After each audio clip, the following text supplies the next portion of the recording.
ఆ బడ్జెట్లో పొందుపరిచేటువంటి కేటాయింపుల్లో ఆ కేటాయింపుల ద్వారా మన జీవితాలు మారుతాయి, మన జీవన విధానం మారుతుంది, మన ప్రాంతాలు అభివృద్ధి చెందుతాయి, మన భవిష్యత్తు బాగుంటుంది అని చెప్పి రాష్ట్రంలో ముఖ్యంగా పేదవారు ఎదురు చూస్తారు. వీటన్నిటికన్నా మించి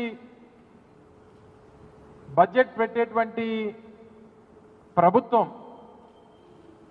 ఆ ఎన్నికల్లో ఇచ్చినటువంటి హామీలు ఏ రకంగా నిలబెట్టుకుంటున్నారు, ఇచ్చినటువంటి హామీలు నిలబెట్టుకున్నటువంటి క్రమంలో మన భవిష్యత్తు బాగుంటుంది అని చెప్పి ఎదురు చూసినటువంటి రాష్ట్ర ప్రజలకి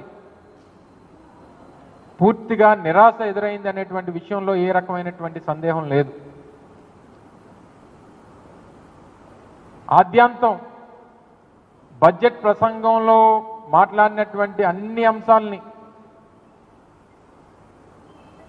మనం ఒకసారి పరిశీలిస్తే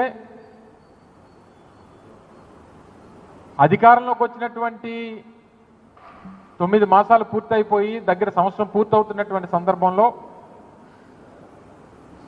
ఇప్పటికీ కూడా బడ్జెట్ ప్రసంగం ఆద్యాంతం కూడా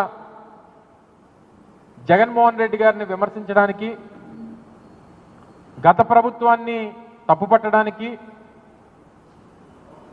ఇప్పుడు అధికారంలో ఉన్నటువంటి చంద్రబాబు నాయుడు గారిని వారి కొడుకుని పొగడడానికి బడ్జెట్ ప్రసంగం అంతా కూడా కనబడింది తప్ప ఈ రాష్ట్రంలో ఉన్నటువంటి పేదవాడి తాలూకా జీవన విధానాన్ని మార్చడానికి ఎక్కడ కూడా ఆ ఉద్దేశంతో ప్రభుత్వం ఎక్కడ కూడా బడ్జెట్ని పొందుపరచలేదనేటువంటిది ఈరోజు వైఎస్ఆర్ కాంగ్రెస్ పార్టీ కానీ రాష్ట్రంలో పేదవాడు కానీ భావిస్తూ ఉన్నాడనేటువంటి విషయాన్ని సందర్భంగా తెలియజేస్తా ఉన్నాం.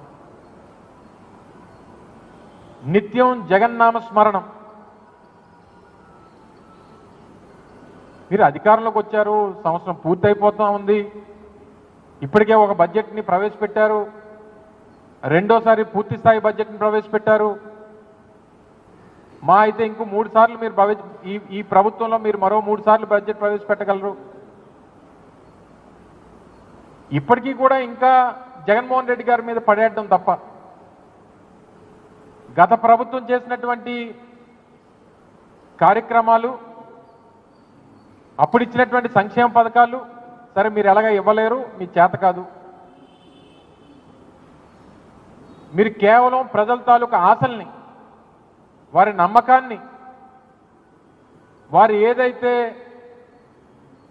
ఈ ప్రభుత్వం వస్తే జగన్మోహన్ రెడ్డి గారి కన్నా మేలైనటువంటి పథకాలు ఇస్తారు, జగన్మోహన్ రెడ్డి గారు ఇచ్చినటువంటి సంక్షేమ కార్యక్రమాల కన్నా మెరుగ్గా ఇస్తారు, ఇంకా ఎక్కువ ఇస్తారు, 2 3 ఎక్కువ ఇస్తారు అని చెప్పి పాపం ఆశపడి ప్రజలు ఓట్లేస్తే సరే మనం జీవితంలో అనేక సందర్భాల్లో చూస్తాం, నమ్మిన వాడినే మోసం చేయగలరు. మనం ఎవరినైతే ఎక్కువ నమ్ముతామో వాళ్ళే మనల్ని మోసం చేయగలరు. ఆ రకంగానే గతంలో అనేక సందర్భాల్లో చంద్రబాబు నాయుడు గారు అంటే మోసం అని చెప్పి తెలిసిన గతంలో ఆయన 3 సార్లు ముఖ్యమంత్రిగా ఇచ్చినటువంటి మాటని ఎప్పుడు నిలబెట్టుకోకపోయినా ఆయన చూపెట్టినటువంటి ఆశని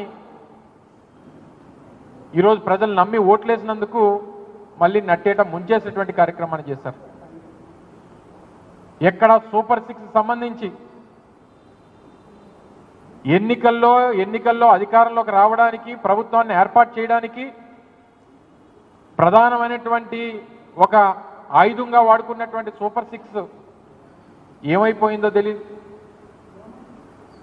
పోనీ ఇచ్చినటువంటి మాటను నిలబెట్టుకుంటారా అంటే ఆ నమ్మకం ప్రజలకు లేదు.